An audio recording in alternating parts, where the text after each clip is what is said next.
The planet was strange, cold, and dangerous, unlike anything Lyra had ever seen. The sky glowed with pale green clouds, and the ground was jagged, covered in stones that cut into boots. Winds howled across the plains like angry spirits. Lyra, an alien linguist with delicate blue skin and golden eyes, stepped carefully, scanning the area. She had been sent with a small human team to explore ruins of an ancient civilization. She knew her skills were needed, but she had also learned one thing in her life. She never wanted to depend on anyone. Beside her, Marcus, the human survival specialist, moved with ease. His boots barely made a sound on the uneven ground.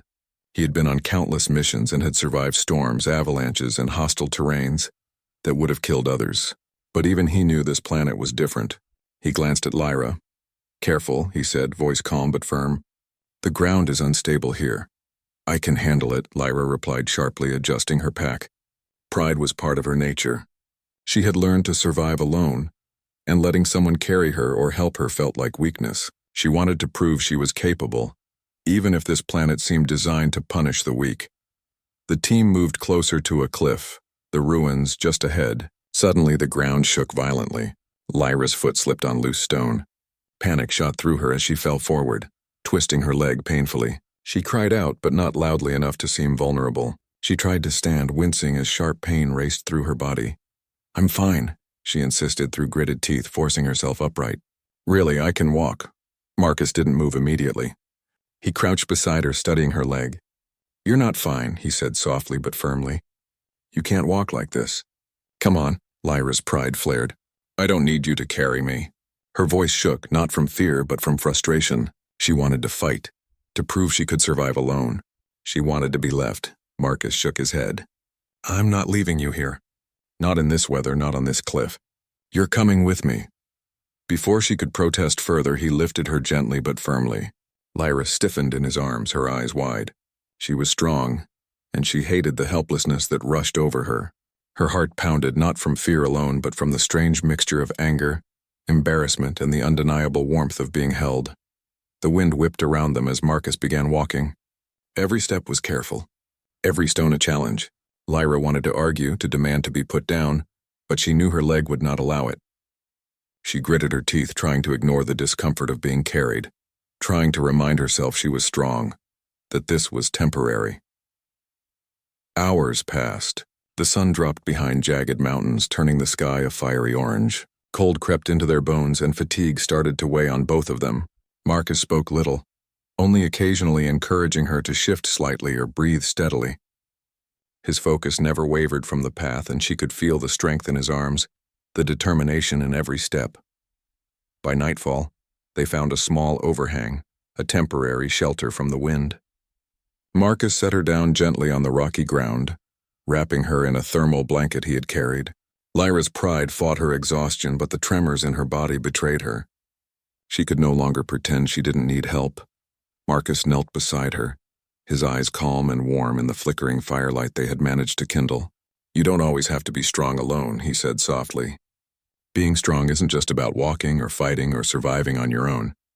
It's about knowing when someone can help you and still choosing to keep going."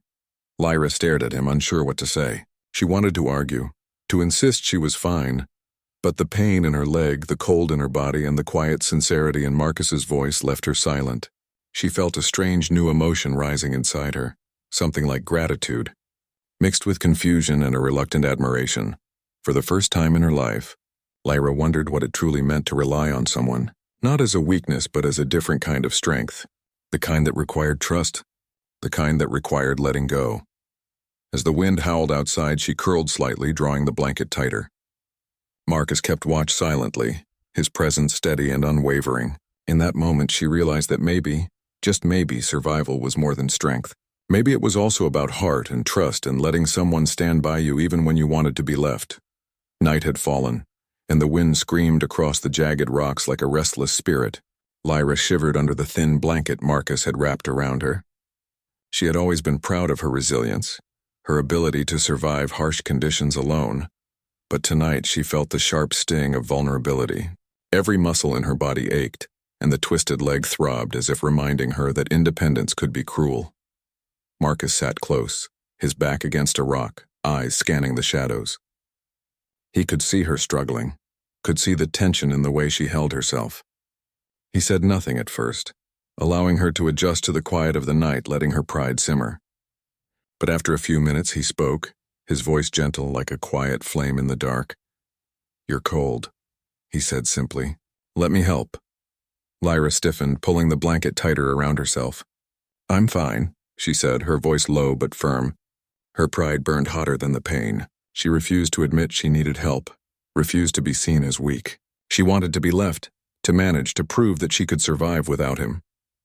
Marcus shook his head slowly. "No, you're not fine. I'm not asking. I'm doing." Her eyes met his, wide with frustration and a flicker of something she couldn't name. Why won't you just leave me?" He gave a small, almost sad smile. "Because leaving isn't helping. And because sometimes surviving isn't about standing alone. Sometimes it's about letting someone carry you, even if it's just for a while." Lyra looked away, staring into the flickering firelight. She didn't want to admit that part of him was right. Part of her wanted to fight, to stand tall, to keep her independence like a shield. But another part, the part that throbbed with pain and exhaustion, wanted nothing more than to let go, to rest, to feel safe. Hours passed in silence. The fire crackled and sparks rose into the cold air, dancing like tiny stars before disappearing. Marcus stayed near her, his presence steady, unwavering. He didn't force conversation, didn't make her talk. He simply stayed. And that simple act, being there without judgment, without expectation, stirred something new inside Lyra. She remembered her home, her people, the lessons of strength they had taught her. Independence was everything. Reliance was weakness. But now, sitting here with her body aching and her mind exhausted, she realized there could be another kind of strength, a strength that came from trust, from letting someone else stand beside you, not to take over but to lift you when you cannot lift yourself. At one point, she finally spoke, her voice barely above a whisper. I don't know if I can do this." "You are doing it," Marcus said without hesitation. "You're alive. You've made it this far, and tomorrow we'll make it farther. Together." Her pride flared, fighting against the truth of his words. But exhaustion won over. She let the blanket slide a little from her shoulders and leaned slightly toward him. Not fully, but enough to feel warmth that was not her own. She did not know what it meant yet, but it felt right. The wind rose again, stronger this time, rattling the rocks. Lyra instinctively curled tighter, and Marcus shifted closer, placing a hand lightly on her shoulder. She stiffened at first, but didn't move away. She felt a strange comfort in his presence, something she had never felt before. It was not pity. It was not weakness. It was care. As she drifted toward sleep, she realized something important. Survival wasn't just about physical strength. It wasn't just about enduring pain or walking alone. Survival was also about connection, about accepting help when it mattered most. She had always thought needing someone was weakness, but now she began to understand that sometimes allowing yourself to be carried was the truest form of strength. Marcus remained awake longer, eyes scanning the horizon, listening to the storm watching over her. He understood her struggle, her pride, and he respected it. But he also knew she was alive because he carried her. And in that quiet night, with the wind howling and the cold biting, Lyra slowly, hesitantly, began to learn the lesson of trust. By dawn, she was still silent, still proud, but something inside her had shifted. The first night had been a battle, not against the planet, not against the cold, but against her own pride. And though she would not admit it, she had begun to see that sometimes humans were not just strong in body, they were strong in heart. The sun rose pale and weak, barely cutting through the thick clouds. The wind had died down, but the ground was slick with frost. Marcus stood first, carefully checking the path ahead. Lyra sat quietly on the rock, her legs stiff and throbbing. She had slept little, the cold and pain making rest difficult, but the firelight had given her a small, comforting warmth she hadn't expected. Marcus knelt beside her, adjusting the blanket around her shoulders. "Ready to go?" he asked gently. Lyra shook her head, staring at the frozen ground. She hated feeling weak, hated that she needed someone to carry her. Her pride wanted to scream, to insist she could walk, but the pain was sharp, unyielding. I can manage," she said, her voice tight. "No," Marcus replied simply. "You can't, not today. Not like this." Lyra's chest tightened. She wanted to argue, to push against his help, but deep down she knew he was right. With a resigned sigh, she allowed him to lift her into his arms again. The warmth of his body against hers, the strength in his arms, was both comforting and infuriating. She hated how safe it made her feel, how it made her want to lean in, even just slightly. The terrain grew worse as the hours passed. Sharp rocks and hidden sinkholes forced Marcus to move carefully. Each step required focus and energy, but he never faltered. Lyra could feel his muscles strain under her weight, could feel the determination in every movement. Part of her wanted to apologize, to say something, but words failed her. Pride and gratitude collided inside her chest, leaving a heavy, confusing ache. By midday, they reached a narrow canyon. Wind whipped through the walls, cold and biting. Lyra's teeth chattered despite the blanket. Marcus paused, setting her down briefly on a flat stone. "You need to rest," he said. I don't need rest," she protested weakly. "Yes, you do," he said firmly, his eyes soft but unwavering. "You're hurting yourself by pretending you can do this alone." She looked at him, searching for judgment in his gaze. There was none. Only concern, only steady, unwavering care. And for the first time in hours, maybe even days, she felt a spark of something unfamiliar. Trust. Hours passed, and fatigue weighed heavily on both of them. Lyra could feel her body surrendering, her pride slowly melting into exhaustion. She wanted to test herself, to push through the pain, but every step Marcus took reminded her of a simple truth. Survival wasn't always about walking alone. Sometimes it was about letting someone help carry you, even when it hurt your pride to do so. The sun dipped low, casting long shadows across the canyon. Marcus set her down again, this time near a small overhang, shelter from the worst of the wind. He pulled her blanket closer around her shoulders and made a small fire from dry twigs he had gathered. Lyra curled up near it, her eyes reflecting the flickering flames, struggling with emotions she had never felt before. "You've come far today," Marcus said softly, sitting nearby. "I know it's hard to let go of your independence, but there's nothing wrong with letting someone help you. Strength isn't just in standing alone. Strength can be in knowing when you need someone beside you." Lyra didn't answer immediately. Her throat felt tight, her pride warring with the truth in his words. She stared into the fire, watching the sparks rise, thinking of all the times she had insisted she could manage alone, all the times she had rejected help. Maybe she had been wrong. Maybe survival wasn't just about standing tall alone. Maybe it was about knowing when to lean on someone else. Night fell again, cold and quiet. Lyra's shivers had slowed, and for the first time, she allowed herself to relax against Marcus's steady presence. She didn't reach out, didn't ask for warmth, but she felt it anyway. Safe, protected, and though her pride still whispered, her heart quietly began to understand the lesson of the human spirit. Courage wasn't always about independence. It could also be about trust, about allowing someone to carry you when the world was too harsh to face alone. Marcus stayed awake, watching the horizon, listening to the distant echoes of the wind. He had noticed the subtle shift in Lyra, the softening of her defenses, and he knew that tomorrow would be harder, the journey longer. But he also knew that she was learning something vital, something stronger than muscle or skill. She was learning about the power of connection, the strength of choice, and the quiet courage it took to accept help when it mattered most. And for the first time, Lyra wondered if maybe humans were extraordinary, not just in their strength, but in their heart. The third day dawned gray and harsh. Thick clouds swallowed the sky and the wind began to pick up, howling through the jagged rocks like angry spirits. Snow started falling, tiny crystals stinging their faces as Marcus and Lyra pressed on. The terrain had grown treacherous with hidden crevices and ice-covered stones. Every step Marcus took required care, every breath felt heavy, but he refused to falter. Lyra, once proud and independent, remained in his arms, silent and tense, her eyes fixed on the snow-swept ground below. "You don't have to carry me anymore," she whispered after a while, her voice trembling with frustration and exhaustion. I can walk. I'll manage." Marcus looked down at her, meeting her golden eyes. There was no anger in his expression, only unwavering determination. "You're not walking in this storm. Not with that leg. I carry you because it keeps you alive and because I choose to." Lyra's chest tightened. She hated how powerless she felt, hated that she had to rely on him. But even as her pride screamed at her to resist, she felt the undeniable truth. She could not survive this journey alone. Her muscles ached, her leg burned, and the biting wind stole her strength with every passing second. Hours passed, the storm growing stronger. Snow swirled around them, blinding in its intensity. Marcus's arms trembled with fatigue, but he pressed on, careful not to stumble on the icy, uneven terrain. Lyra rested her head lightly against his shoulder, finally allowing herself a brief moment of comfort. She hated that she felt relief in being carried, hated that part of her heart longed to trust him. Yet, against her will, she began to realize something she had never admitted before.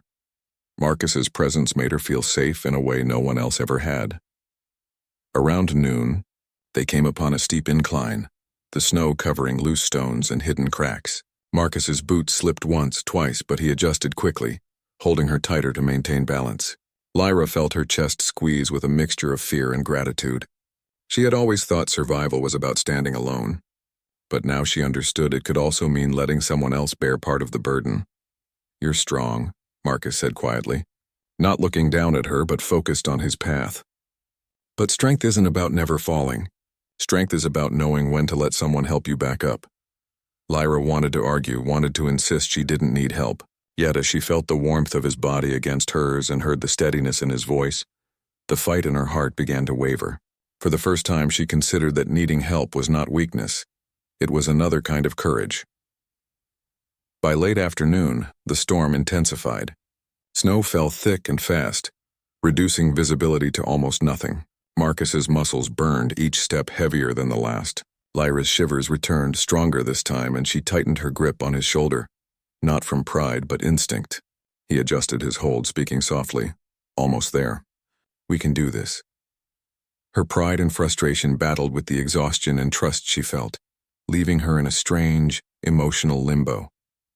She had wanted to be left, to prove she could survive alone. But now, carried for 3 long days, she realized that survival was more than endurance. It was heart, it was spirit, it was connection. And Marcus had shown her that humans had a unique strength, one that went beyond muscle or skill. Finally, by evening they reached a small plateau, a flat space with rocks that could shield them from the worst of the wind. Marcus set her down gently, wrapping her again in her blanket and building a small fire. Lyra leaned against the rocks, her golden eyes reflecting the flames. For the first time in days, she allowed herself to breathe deeply without trying to hide her exhaustion.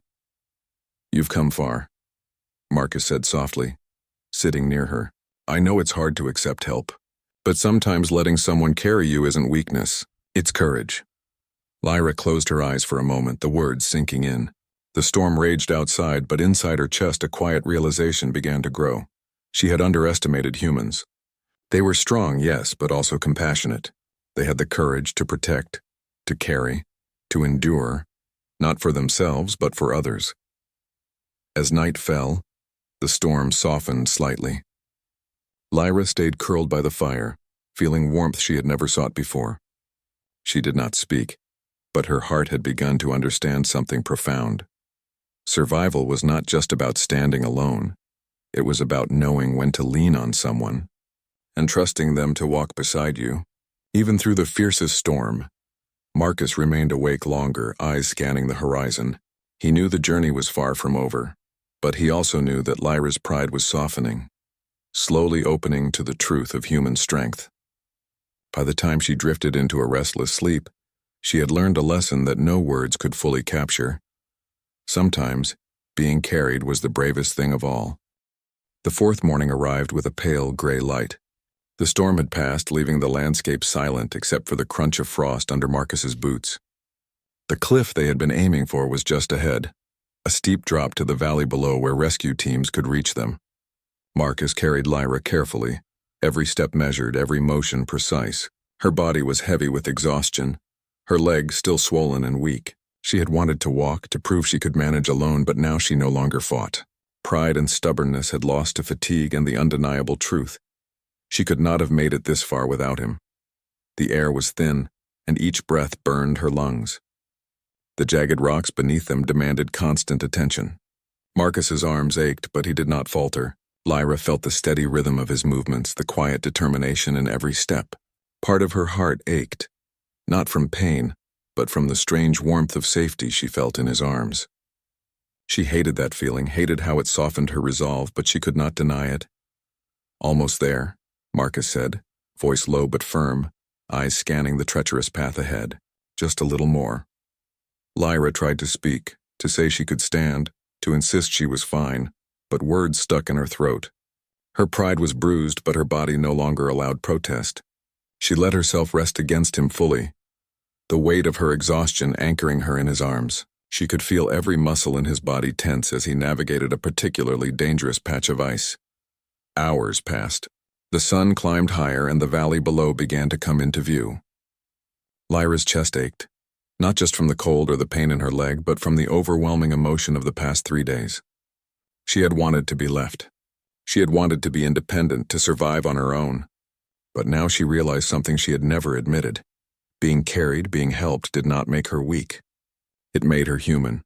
Or in her case, a creature capable of trust, capable of connection, capable of survival in a way she had never known. The cliff's edge loomed closer. Marcus set her down briefly on a large flat rock to steady himself. "I thought you wanted to be left," he said gently, a small teasing smile playing on his lips. Lyra's golden eyes met his. Her pride wavered, then cracked. I thought I did," she admitted softly, voice barely above a whisper. "But I was wrong." Marcus gave her a reassuring nod. "It's okay. You're alive. That's what matters. That's what counts." They moved together carefully to the edge of the cliff where rescue teams could spot them. Lyra tried to stand, her weak leg trembling violently. Marcus caught her immediately, steadying her with strong hands. "You don't have to do it alone," he said quietly. She let him hold her, finally allowing herself to feel safe and protected. The fire of her pride had not vanished, but it had softened, replaced by gratitude and a quiet, deep respect for the human beside her. She realized that survival was never about standing alone. It was about knowing when to let someone help, about trusting that others could carry you through the darkest, coldest moments. The rescue team arrived, their voices echoing across the valley. Lyra could step down with their help, but she did not move immediately. Instead, she looked at Marcus, the one who had carried her for 3 grueling days, and the words she had never thought she would say slipped from her lips. "Thank you for not leaving me." Marcus shrugged, though his eyes glimmered with quiet pride. "You would have done the same for me," he said simply. Lyra's chest swelled with emotion. She felt warmth not just from relief but from understanding. Humans, she realized, were remarkable. They were strong not only in body but in heart. Their courage was measured not just by what they could endure, but by what they would do for others. And Marcus had shown her that strength was not about independence alone. It was about connection, care, and choosing to carry someone, even when it was hard. As the rescue team guided them down, Lyra stayed close to Marcus. She no longer felt the shame of being carried. Instead, she felt gratitude, trust, and a profound respect for the human beside her. 3 days ago, she had wanted to be left. Now she understood something she had never truly known. Sometimes, survival was not about being strong alone. It was about allowing someone to stand beside you, even when you had wanted to stand alone. And in that quiet realization, Lyra felt something else too. Hope. Hope that no matter what challenges lay ahead, she would not have to face them entirely alone. The rescue team worked quickly, securing ropes and preparing stretchers, their voices calm and professional. Lyra could finally feel her feet on solid ground, yet she didn't step away. Instead, she stayed close to Marcus, the human who had carried her for 3 long, grueling days. Her leg throbbed with pain, but it was not the only ache she felt. There was a strange, heavy warmth in her chest, a mixture of gratitude, awe, and something she could not quite name. "You did it," Marcus said softly, his voice carrying pride but no condescension. "You made it here." "We both did." Lyra looked at him, golden eyes reflecting a mixture of emotions. I don't understand," she admitted, her voice trembling slightly. "I wanted to be left. I wanted to prove I could survive alone, but I couldn't, and yet you carried me. Why?" Marcus smiled, a quiet, thoughtful smile. "Because humans, we survive together. It's not just about strength or skill. It's about heart, about choice. I chose to carry you because I wanted to. Because keeping you safe mattered more than proving either of us could do this alone." Lyra's pride stirred, still reluctant to fully admit her feelings, but she could not deny the truth in his words. For 3 days he had carried her through snow, wind, and treacherous rocks. He had not complained. He had not judged. He had only acted. And in his actions she had learned a lesson she had never been taught. Strength was not measured only by independence, but by courage, care, and the willingness to protect others. The rescue team guided them down the cliff, steadying Lyra with their hands and stretchers. She felt the strain of the journey, but her heart was lighter than it had been in days. She glanced at Marcus, who walked beside her, his eyes scanning the path as always. Even now, exhausted as he was, he remained alert, his presence steady and reassuring. When they finally reached safe ground, Lyra sat on a rock, catching her breath. The pain in her leg was intense, but it was overshadowed by a deeper ache, a mix of humility and gratitude. She realized that she had underestimated humans. They were strong, yes, but their strength was not just in their bodies. It was in their hearts, in their courage to carry others, to endure for someone else without question. Marcus had shown her that in the harshest circumstances the human spirit could shine brighter than the strongest alien technology. I don't know how to thank you," she said quietly, looking down at her hands. Her pride, once a protective shield, had softened. She wanted to say something meaningful, but words felt small compared to the enormity of what he had done. Marcus shook his head, smiling faintly. "You don't have to thank me. You'd do the same for someone else? And maybe one day you will." Lyra studied him.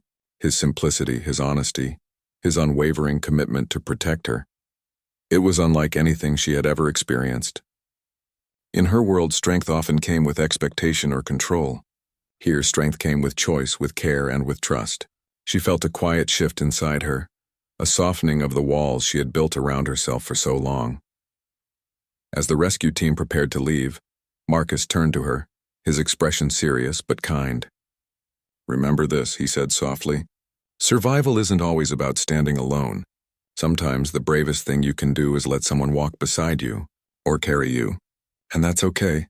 Lyra nodded slowly, absorbing his words. She realized that for the first time in her life, she understood a deeper meaning of strength. It was not just resilience. It was connection. It was trust. It was allowing someone to choose to carry you when you could not carry yourself. As they walked toward the waiting ship, Lyra stayed close to Marcus. She didn't feel the shame of needing help. She felt something far greater, a sense of hope, understanding, and respect. Humans were extraordinary, not just because of their physical strength, but because of the courage to care, to endure, and to lift others when it mattered most. For the first time, Lyra felt truly seen, truly supported, and truly alive. She had wanted to be left to survive alone, but in being carried, she had discovered a new kind of freedom. The freedom to trust, to connect, and to realize that even the strongest among them could need help, and that it was not weakness, it was courage. And in that quiet, snow-dusted moment, Lyra understood something profound. Sometimes, the journey was not about reaching the destination alone. It was about the ones who walked beside you, who carried you when you could not move, and who made you realize that survival, in its truest form, was about heart. The ship's engines hummed softly, a steady rhythm that filled the quiet as Lyra and Marcus settled into the small cabin. Outside, the planet's jagged horizon disappeared behind the rising sun, painting the sky with pale oranges and soft blues. Lyra's leg was bandaged, but the physical pain was nothing compared to the emotional weight she carried, and the lessons she had learned over the past 3 days. She sat quietly, reflecting on everything that had happened. The pride that had defined her, the desire to survive alone, had been challenged and reshaped. She had wanted to be left, to walk by herself, to prove her strength. But Marcus had carried her through snowstorms, ice, and exhaustion, never once hesitating, never once showing frustration or pity. In his actions, she had seen something she had never understood before. True strength was more than physical. It was in the heart, in the courage to endure for someone else, in the choice to protect without expectation. Lyra turned her golden eyes toward Marcus. He was quietly adjusting the gear, his calm presence filling the small space. She realized that in those long hours of being carried, she had learned more about humanity than any data report could teach her. Humans were strong not just because of their bodies, but because of their hearts. They had a courage that was gentle and fierce at the same time, a willingness to carry others when it mattered most. "I never thought I'd say this," she began, her voice soft, hesitant yet filled with sincerity. "But thank you for not leaving me, for carrying me, for everything." Marcus looked at her, his expression calm but warm, a faint smile tugging at his lips. "You don't have to thank me," he said simply. "We did this together, and maybe one day you'll carry someone else when they need it." Lyra smiled faintly, the corners of her mouth lifting with a mix of relief and admiration.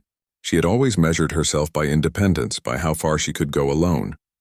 But now she understood that true courage included knowing when to let someone walk beside you, or when to be carried. It was not weakness. It was strength beyond anything she had known. The hum of the ship, the soft light of the cabin, and Marcus's steady presence wrapped around her like a blanket warmer than any fire. She felt a quiet sense of peace, a deep trust she had never allowed herself to feel. She realized that humans were extraordinary, not just for surviving the harshest environments, but for the choices they made to protect, to endure, and to carry others through pain, fear, and uncertainty. Lyra leaned back, closing her eyes for a moment. She thought of the frozen cliffs, the storm, the endless trudging across treacherous terrain. She remembered the warmth in Marcus's arms, the strength in his grip, and the unwavering determination in his eyes. And for the first time, she didn't feel shame in needing help. She felt gratitude. She felt hope. She felt the kind of connection she had never imagined, a bond forged not in convenience but in trust, endurance, and care. Marcus glanced at her quietly, noticing the subtle change in her demeanor.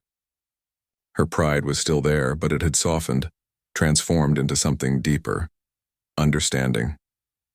He saw that she had recognized what he had known all along, that survival was never meant to be a solitary journey. It was about choosing each other when the path was hardest, about lifting one another when the body or spirit could no longer carry itself. As the ship broke through the upper atmosphere, Lyra reached out and gently touched his arm. The gesture was simple yet filled with meaning. I understand now," she whispered. "It wasn't weakness to be carried, it was courage." Marcus nodded, a quiet warmth in his eyes. "Exactly," he said softly. "And now you know sometimes the strongest thing you can do is let someone help you." Lyra smiled, a real heartfelt smile, one that reached her eyes. She realized that the journey had changed her, not just physically but emotionally, spiritually. She had wanted to be left, to prove she could survive alone, but in being carried she had discovered a new kind of freedom, the freedom to trust, the freedom to connect, the freedom to accept help without fear or shame. As the ship sailed toward the safety of the human outpost, Lyra felt a quiet joy rise within her. She had learned that humans were extraordinary, not just in body but in heart, and more importantly, she had learned that true strength was not measured by how far you could go alone, but by the courage to let someone walk beside you or carry you when the journey demanded it most. And for the first time in her life, Lyra knew she had survived not just the storm outside but the storm inside her own pride.